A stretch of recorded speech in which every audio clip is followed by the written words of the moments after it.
Bonjour à tous et bienvenue dans cette nouvelle vidéo. Aujourd'hui, j'ai le plaisir d'accueillir un membre de ma formation FBA Accélérateur qui a accepté de venir partager son expérience de vendeur FBA avec nous. Chaque vendeur trace son propre chemin sur Amazon et je trouve toujours ça très intéressant de voir l'envers du décor, c'est-à-dire ce qui se passe dans les coulisses d'un business e-commerce sur Amazon. Si vous voulez plus de vidéos de ce type dans lesquelles j'interviewe des vendeurs Amazon, faites-le moi savoir dans les commentaires juste en dessous de la vidéo. Et bien sûr, si vous aimez le contenu de cette interview, n'hésitez pas à liker la vidéo, ça aide la chaîne à se développer et c'est une des meilleures manières de soutenir mon travail. Dans cette interview, on va vraiment rentrer dans tous les sujets, des sujets techniques, des sujets comme le budget de lancement, voilà, plein de choses qui à mon avis seront très intéressantes pour ceux qui commencent ou ceux qui sont en train de se lancer sur Amazon. Alors sans plus attendre, on passe à l'interview et je vous laisse profiter de ma discussion avec Christophe. Merci Christophe d'être venu sur la chaîne, d'avoir accepté mon invitation. Et puis on va commencer peut-être par parler de ton parcours. Voilà, qui tu es, où est-ce que tu en es arrivé là, comment est-ce que tu es rentré dans le monde un petit peu d'Amazon FBA. Oui, carrément. Déjà, merci aussi à toi pour cette invitation. Alors, disons, pour faire court hein, dans les grandes lignes, moi, de base, je suis dans le dropshipping. Donc, voilà, où est-ce que j'ai démarré, comme pas mal de monde, je pense. Sauf qu'au niveau du dropshipping, je suis vite arrivé aux limites du dropshipping. Donc, après, je pense qu'on en rediscutera un peu plus après. Mais grosso modo, voilà. Ensuite, j'ai découvert, du coup, Amazon FBA. En fait, on m'en parlait déjà quand je faisais du dropshipping. Bon, je voyais ça un peu au loin. Mais voilà, moi j'ai commencé là le Amazon FBA en début de cette année. C'était une superbe transition, on y reviendra encore une fois après. Euh, mais voilà, où est-ce que j'ai démarré? Donc un dropshipper, je pense, comme la plupart des e-commerçants aujourd'hui. Et voilà. Ok, et du coup, que ce soit le dropshipping ou Amazon FBA, c'était toujours les mêmes désirs derrière. C'était voilà, envie de créer sa propre entreprise, d'avoir plus de revenus, plus de liberté. C'était quoi un petit peu les grands piliers derrière ce qui t'ont poussé à commencer tout ça? Oui, voilà, exactement, c'est ça. Alors moi, de base, de formation entre guillemets, moi je suis freelance, donc moi je suis dans la cybersécurité. Du coup, moi, voilà, j'ai ouvert ma société autour de ça. Donc, je pense que j'ai de base le caractère, comme pas mal de personnes, parce que je pense que d'abord, c'est une question de caractère, effectivement, de se lancer, d'être e-commerçant, de pouvoir être entrepreneur de manière générale. Mais voilà, donc moi, j'ai ce caractère d'entreprendre les choses. Et naturellement, les avantages qu'il y a autour du e-commerce, donc à savoir pouvoir gérer ses plannings, à savoir budgétiser un peu son business et prendre les décisions, voilà, même si c'est de l'échec au final ou de la réussite, peu importe. Ouais. Mais voilà, avoir Mhm. cette maîtrise-là, c'est le caractère que j'ai aujourd'hui et du coup, c'est pour ça que je me suis orienté vers un business qui est le e-commerce. Ok, donc quand même l'âme d'un entrepreneur à la base. Voilà, c'est ça, l'âme d'un entrepreneur. Alors, tout au début, j'ai commencé salarié, j'ai vite compris voilà, que c'était Mhm. pas du tout pour moi et voilà, j'ai voulu vraiment prendre les choses en main et prendre mes propres décisions. Donc Ok. voilà. Top. Et du coup, tu parlais un petit peu du dropshipping.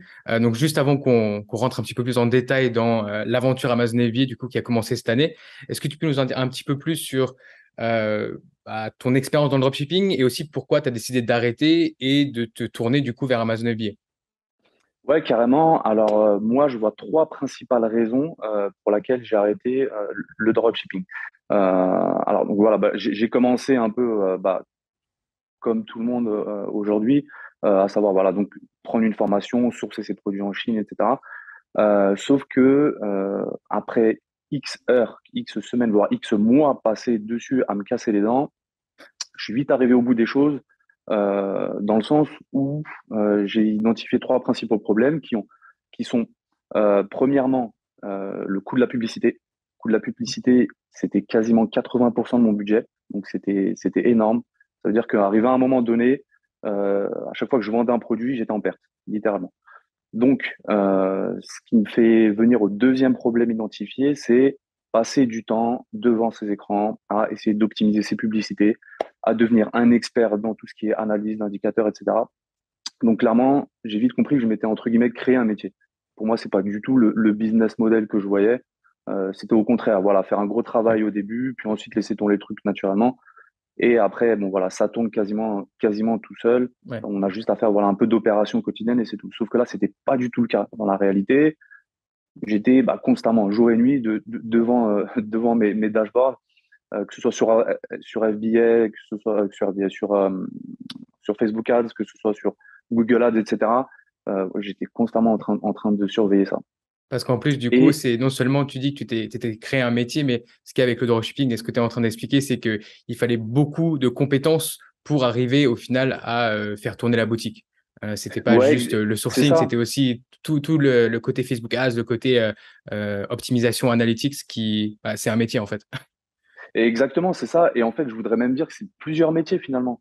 Parce que à chaque fois que j'avançais, à chaque fois que je me formais sur une partie du business, bah, il y en avait toujours une nouvelle qui arrivait. Dans le sens où, voilà, fallait être un Ouais, expert dans le copywriting, fallait ensuite être expert dans tout ce qui est lancement de publicité, etc. Ensuite, il fallait être expert dans la compréhension et l'analyse des indicateurs des publicités. Il fallait être un expert ensuite dans la partie Google Ads parce que les comportements sont totalement différents, etc., etc. Et finalement, quand on regarde la big picture, ben, on se rend compte que ben, on peut pas être expert de tout, quoi. Donc, on est obligé de travailler avec des partenaires, des agences en régie, etc., qui nous demandent beaucoup d'argent finalement.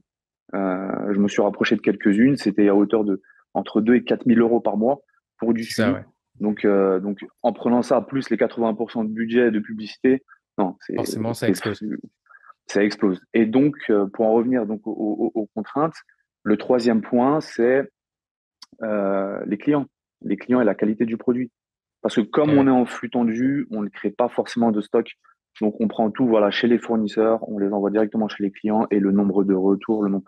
Juste cette partie-là, ça va s'en tirer les cheveux, quoi. Ouais, parce que t'as pas le contrôle vraiment sur toute l'expérience utilisateur et du coup, forcément, la satisfaction client, ça se voit directement. C'est ça, c'est ça exactement. Et le sentiment que j'avais derrière tout ça, c'était que qu'il fallait constamment que au niveau des clients, que je les convainc. Il fallait Ouais, ouais, constamment ouais. les convaincre d'acheter des produits, d'acheter mes produits, etc., jusqu'à ce que ton produit s'essouffle et tu repars à zéro sur un autre produit jusqu'à ce qu'il s'essouffle. Et c'était un peu ces cycles-là qui me fatiguaient. Ouais. Enfin, voilà, je suis vite arrivé au bout et ça m'a vite saoulé, quoi. Je comprends. OK. Et du coup, la question d'après, c'est une question en deux parties. Du coup, donc il y a, bon, on a les contraintes du dropshipping. Je pense qu'on comprend bien pourquoi est-ce que tu as voulu t'éloigner de ce business model pour différentes raisons. Et donc maintenant, bon, il y avait beaucoup d'autres business models dans le fond qui s'offraient à toi potentiellement. Pourquoi est-ce que tu t'es orienté vers Amazon FBA? Et du coup, ensuite, pourquoi est-ce que tu as choisi de prendre ma formation FBA Accélérateur pour te former? Alors, disons, dans toute mon aventure entrepreneuriale, de business digitaux, etc., j'en ai fait des formations, j'en ai fait plusieurs. Du coup, j'ai aussi rencontré pas mal d'entrepreneurs qui sont dans le milieu. Et effectivement, j'entendais un peu au loin, bah, du coup, Amazon FBA. Hmm. J'ai du coup autour de moi des personnes qui ont un peu, entre guillemets, voilà, du succès, de la success story autour de ça, qui vivent de ça carrément. Et du coup, je me suis dit, bah, pourquoi pas. Donc, effectivement, en janvier de cette année, donc là, on est en 2022, donc en janvier de cette année, c'est là vraiment où je suis, entre guillemets, au plus bas dans mon business dropshipper. Je me dis, bordel, qu'est-ce qu'il faut que je fasse maintenant? Toujours dans le dropshipping, pour faire avancer les choses et remonter. Du coup, c'est là où je tombe un peu sur une de tes vidéos sur YouTube et sur Amazon FBA. Je me dis, tiens, par curiosité, je vais quand même jeter un œil. Il m'a fallu quasiment 30 secondes d'une de tes vidéos, je ne sais plus c'est laquelle, pour me dire, allez hop, vas-y, de toute façon, je vais payer une formation en plus. J'en suis plus à ça après. Je vais y aller, je vais voir ce que ça donne. Et en fait, moi, ce qui m'a plu, c'est la façon dont tu apportes les choses. Le discours que Hmm. tu as, c'est quelque chose d'extrêmement simple. Donc, c'est très, très simpliste. C'est quelque chose qui est très pertinent. Tu vas souvent droit au but. Voilà. Ça, hein, de flâner à droite à gauche.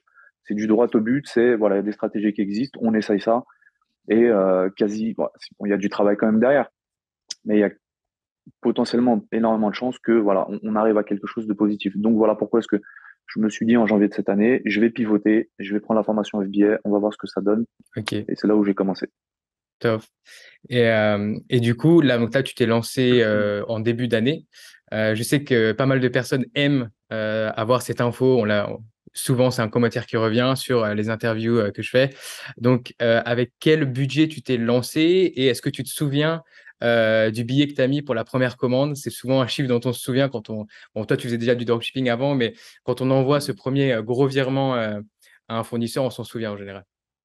Oui, carrément. Alors effectivement, au début, il me semble que j'ai commandé 600 unités au début, dans ces zones entre 400 et 600 unités.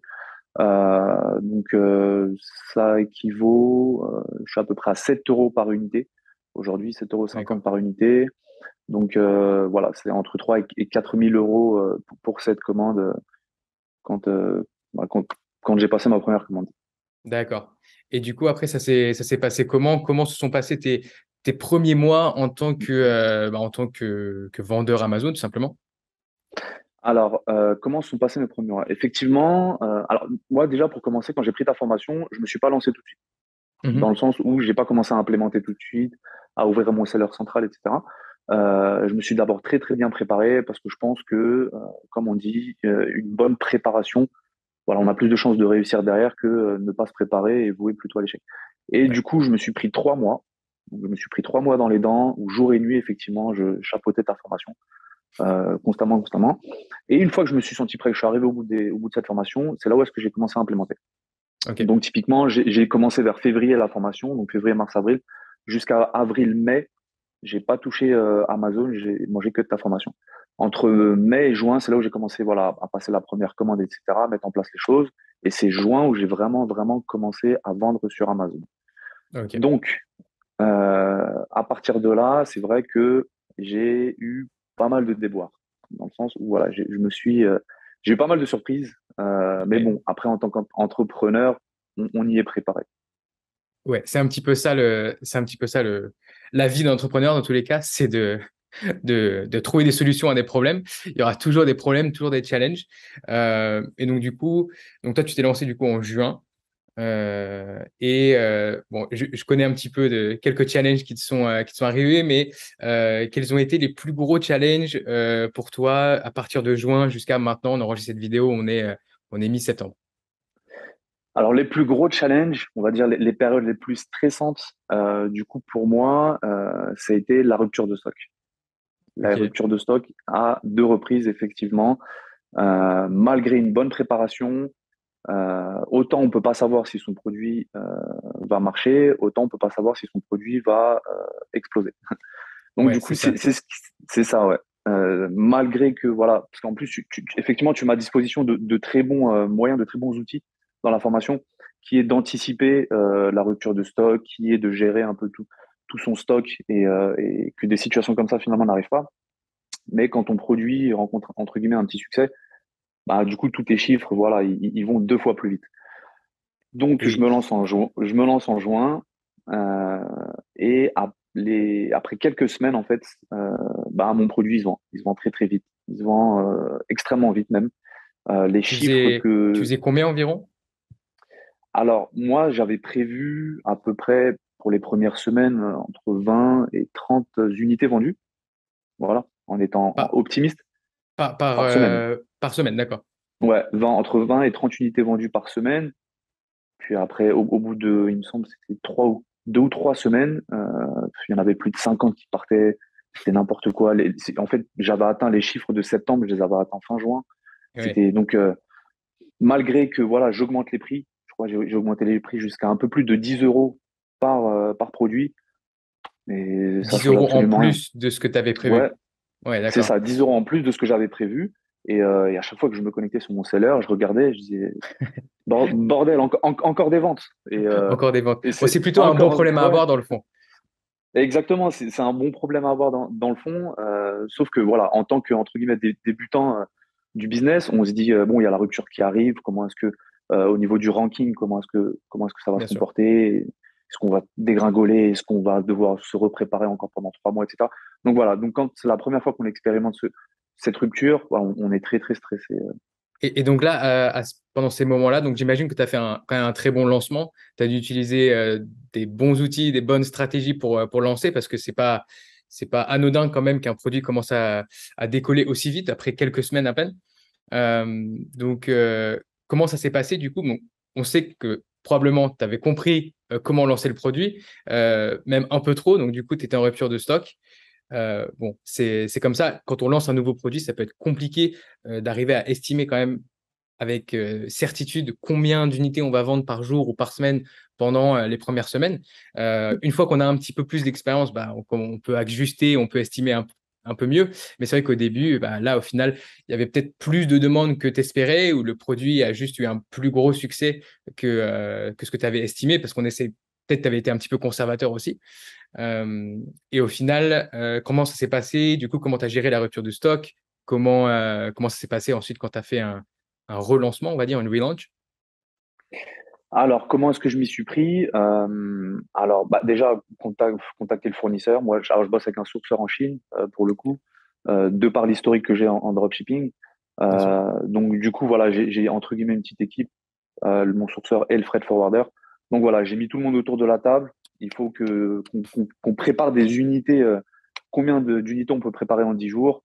Voilà, j'ai eu le chiffre, j'ai validé les commandes. Donc, pour ressortir de la trésorerie pour le coup. Donc bon voilà, c'est quelque chose à prendre en compte aussi.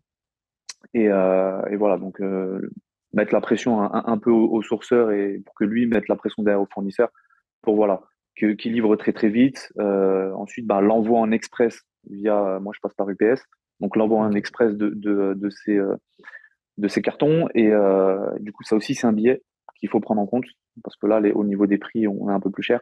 Mais voilà, je pense que dans une situation d'urgence, on prend des décisions un peu en urgence, on sait où on va.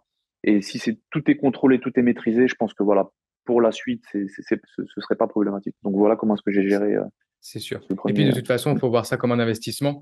C'est-à-dire, le but, c'est d'avoir ton produit en stock le plus rapidement possible et de pouvoir commencer à revendre et de pouvoir continuer ton affaire. Mm. Donc au final, les coûts à ce moment-là, forcément, il faut qu'ils soient contrôlés, mais c'est aussi quelque chose qu'il faut, qu'il faut savoir accepter. Et puis bon, bah, ça va rentrer dans les coûts globaux un petit peu du business. C'est Et ça. du coup, après donc, tu m'as dit que tu avais eu deux ruptures de stock. Donc, ça, quand tu es revenu en stock, eh bien, ça a recommencé à vendre comme si ça s'était jamais arrêté. Voilà, c'est ça exactement. Du coup, quand c'est revenu en stock, effectivement, j'ai repris mon ranking très très vite. J'ai été surpris d'ailleurs. Je pensais que ça allait mettre beaucoup plus de temps, mais non, non. Dès les premiers jours, ça y est, les ventes repartent. Bah après, voilà, hein, via les outils qu'on utilise, que tu proposes sur ta formation, on voit tout de suite que voilà, sur les courbes, on est plutôt positif, très Hmm. très vite d'ailleurs. Ouais, La leçon que j'en tire moi de cette rupture de stock, cette expérience que j'ai traversée, c'est que maintenant pour la deuxième rupture de stock, j'ai eu beaucoup moins de stress. Euh, tout simplement pourquoi? Parce que je sais comment est-ce que l'algorithme se comporte par rapport à mes produits. Je sais maintenant en combien de temps je pourrais, on va dire, retrouver des couleurs. Euh, donc malgré cette période très stressante, derrière, voilà, on ressort un peu plus fort de cette expérience. parfait. Ouais, c'est des expériences qu'on connaît tous, surtout quand Mm. on a un produit qui commence à décoller plus fort que prévu. Et les ruptures de stock, bon, évidemment, au fur et à mesure, on les minimise, mais ça peut toujours arriver. Et au moins, bon, bah, là, tu as appris très vite, très le début, mais au moins, tu sais comment faire, tu sais comment gérer pour les prochaines, s'il y a des prochaines. Je te le souhaite pas. Euh, Grave. En tout cas, je l'accepte. Maintenant, si effectivement il y a de la rupture, bon, effectivement, avec l'expérience et le recul qu'on a, bon, j'espère pas non plus qu'il y en aura d'autres, mais en tout cas, ouais, on l'accepte et ça fait partie du métier. Je pense que si on est entrepreneur, c'est que quelque part, on doit accepter ce genre de situation. C'est pour ça qu'au début, je disais que c'est une question de caractère. Voilà, tout le monde ne peut pas gérer et tout le monde ne peut pas.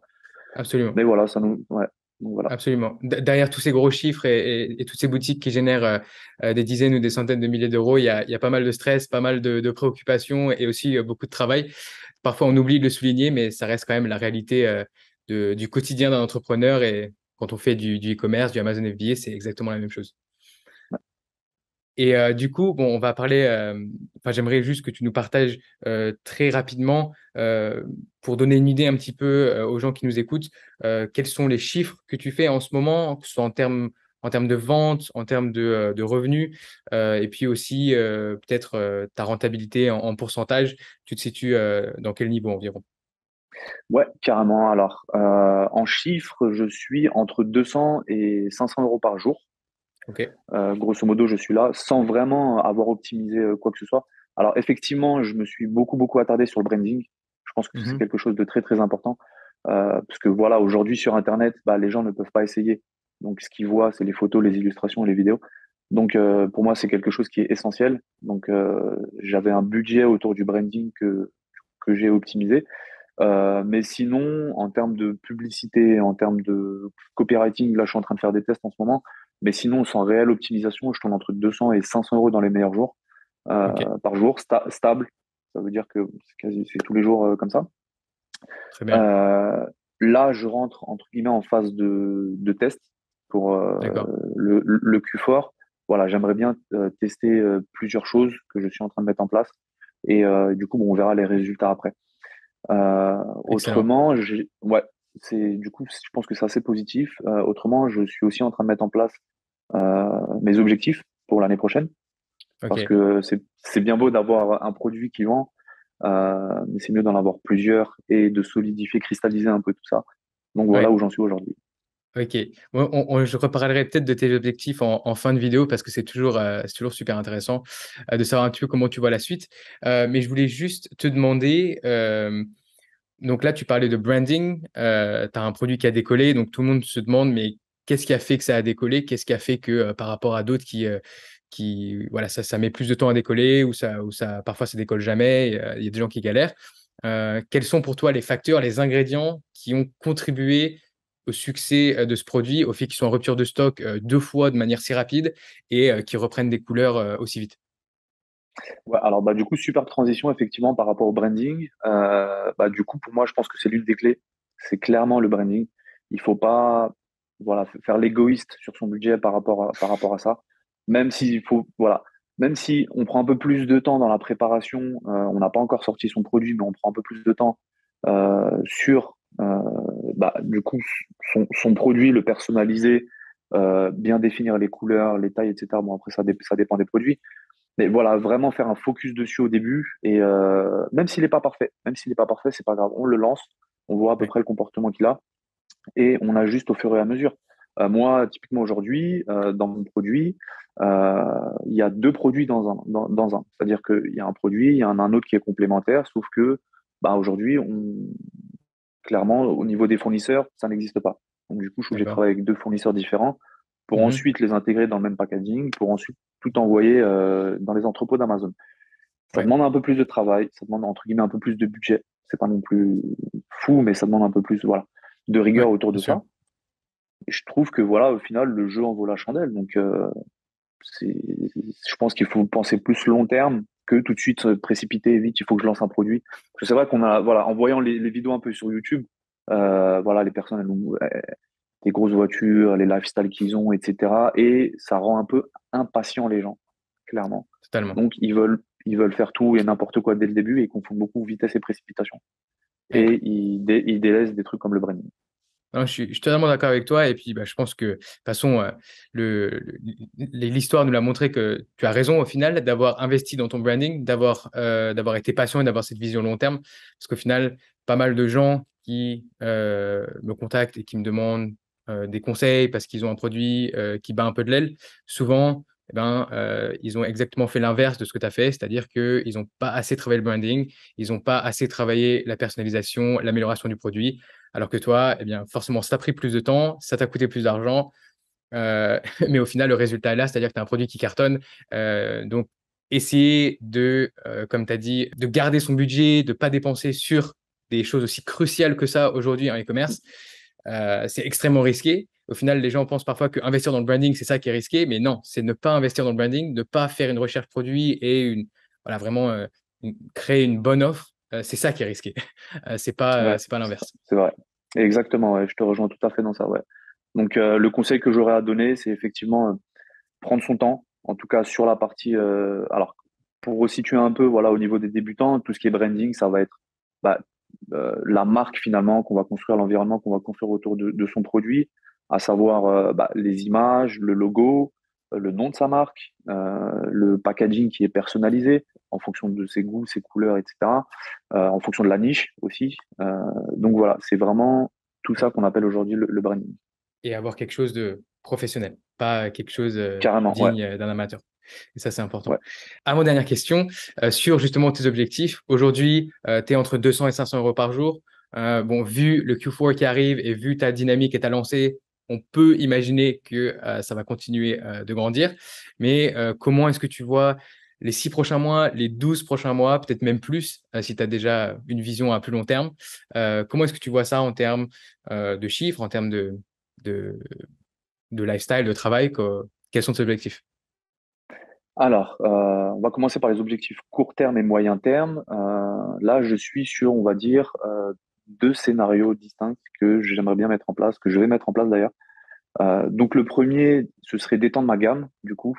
Donc voilà, on va faire un gros travail là cette fin d'année, du coup, avec les équipes avec qui je bosse en Chine, pour justement étendre la gamme de produits que je vends aujourd'hui.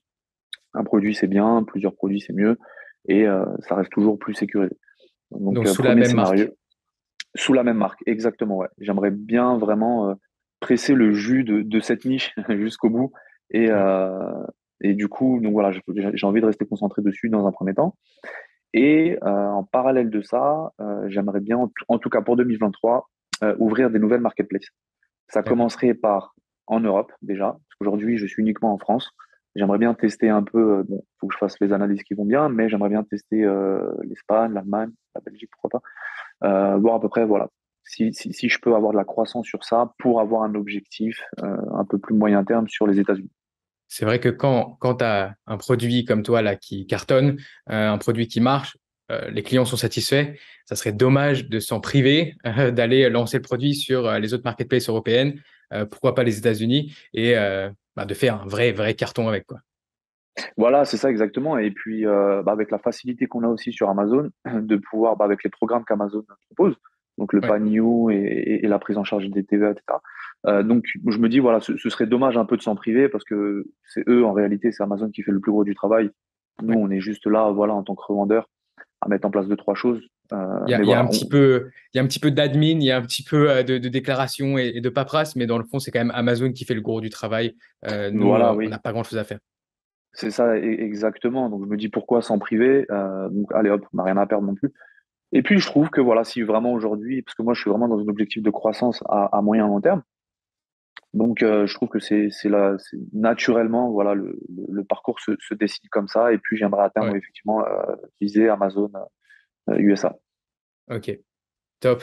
Et dernière question, bon, celle-là, c'est un petit peu de la self-promo, mais euh, bon, tu as choisi de rejoindre la formation en 30 secondes en voyant une vidéo. Euh, Quel est ton ressenti sur la formation aujourd'hui? Est-ce que tu la conseillerais à des gens qui veulent se lancer sur Amazon? Voilà, moi, ça m'intéresse aussi d'avoir ton feedback là-dessus.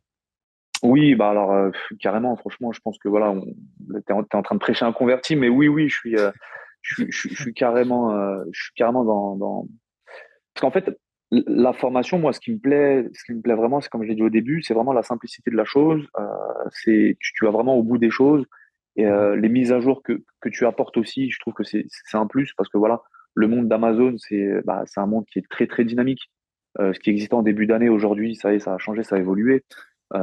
Et du coup, ces nouvelles mises à jour, je pense que c'est un plus parce que voilà, faire une formation un peu statique, la vendre à tout le monde et puis après se rincer les mains, alors que dans la réalité, les élèves, ils sont en train de galérer tous les jours.